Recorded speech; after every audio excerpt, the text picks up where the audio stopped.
त्रिपुरारिसुरार्चितलिङ्गं निर्मलभासितशोभितलिङ्गम्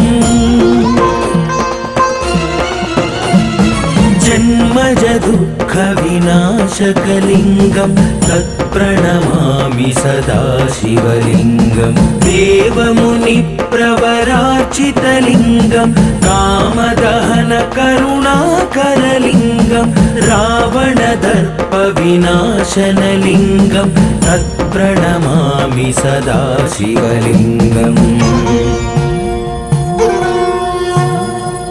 सर्वसुगन्धसुलेपितलिङ्गं बुद्धिविवर्धनकारणलिङ्गं सिद्धसुरासुरवन्दितलिङ्गं तत्प्रणमामि सदा शिवलिङ्गं कनकमहामणिभूषितलिङ्गं फणिपतिवेष्टितशोभितलिङ्गं दक्षसुयज्ञविनाशनलिङ्गं तत्प्रणमामि सदा शिवलिङ्गम्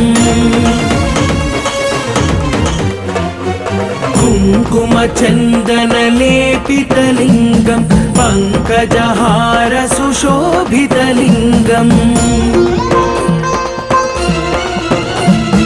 सञ्चितपापविनाशनलिङ्गं तत्प्रणमामि सदा शिवलिङ्गं देवगणार्चितसेवितलिङ्गं भावैर्भक्तिभिरेव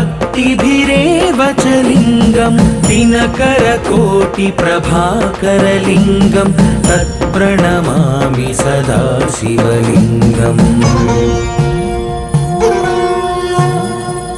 अष्टदलोपरिवेष्टितलिङ्गं सर्वसमुद्भवकारणलिङ्गम् अष्टदरिद्रविनाशनलिङ्गं तत्प्रणमामि सदा शिवलिङ्गं सुरगुरुसुरवरपूजितलिङ्गं सुरवनपुष्पसदार्चितलिङ्गं परात्परं परमात्मकलिङ्गं तत्प्रणमामि सदा शिवलिङ्गम्